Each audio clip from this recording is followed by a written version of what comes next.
Hi everybody, it's Julie. Welcome to Hello Monday. Today I'm going to be playing with some Pink Fresh Studio embellishments. I really love this Felicity collection and the stickers that have these watercolor backgrounds on them, and they're already die cut and have these really great sayings that are suitable for scrapbooks or for card making. And I thought this set of stickers would be particularly suited to accenting a card made with an upcoming stamp set called Bearware, which features accessories for the bear in the all inside stamp set. So keep your eyes peeled for this release. It's coming very soon.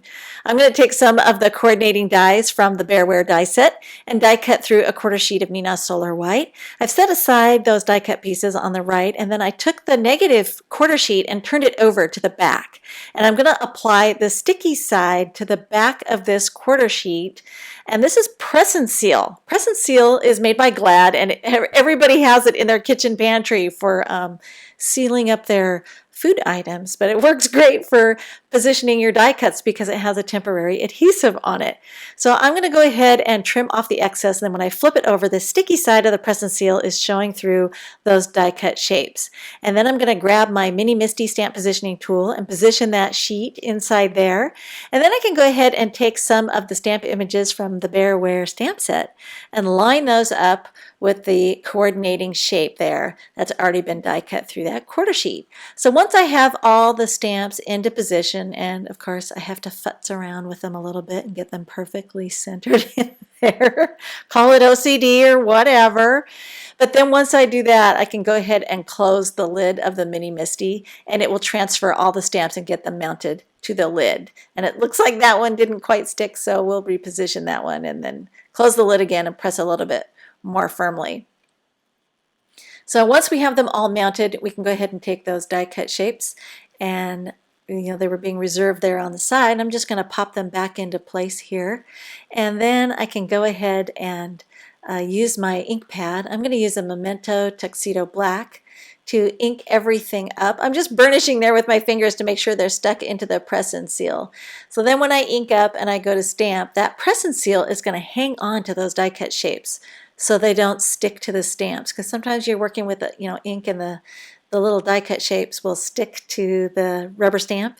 So this is a way of avoiding that. It's going to anchor those down, and then when I open the lid of the Misty, there they are. They stayed in place. And I didn't quite get everything inked up as dark as I wanted, so I can go ahead, as long as I don't move anything, re-ink the stamps and close the lid again, and it will stamp down exactly in the same spot, and I'll get a nice crisp impression that you never know I had to stamp it twice.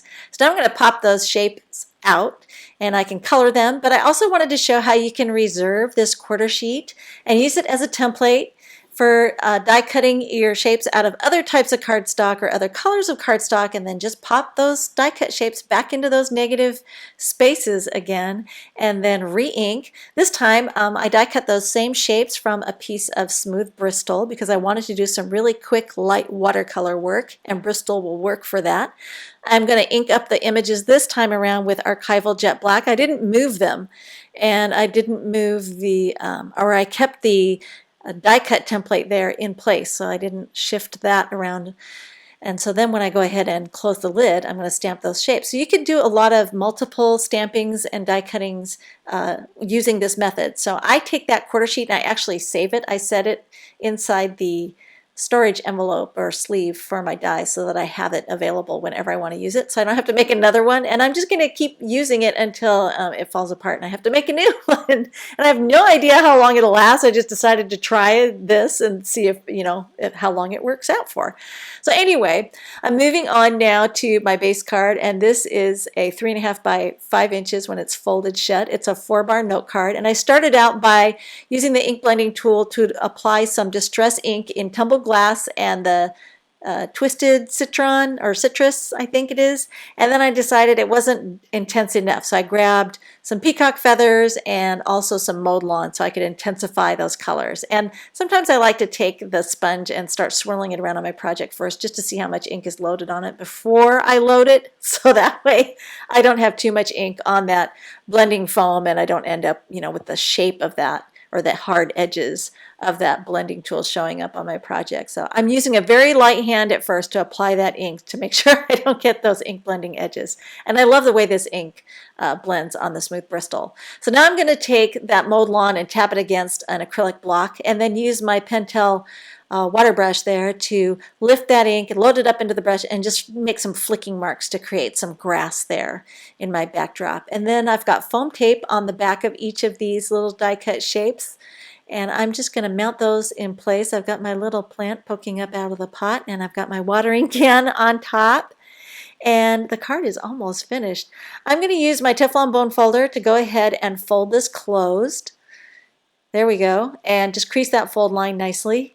And then in the end, I can go ahead and take these stickers and use them. They've already been cut into strips, but I decided that I needed to cut it apart and make a smaller saying so I could stagger them going down the front of the card. So I'm going to cut it apart actually into 3 different pieces, and then I can go ahead and anchor them up. I've got the excess there off the ends I wanted to trim off. This is a really small note card, but it's really fun to make quick sets of these 4-bar note cards.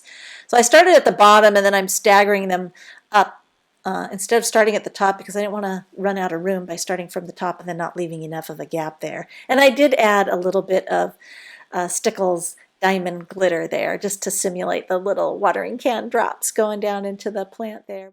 For this design, I took a piece of pattern paper from the 6x6 Felicity pad. I thought it would be cute with the umbrella here. And I also grabbed another one of those phrase stickers, and I couldn't resist adding one of the Felicity wood veneer shapes. These come in hearts and asterisks. They have a glue dot on the back, and they're also painted halfway with a color like yellow or pink or kind of a minty green.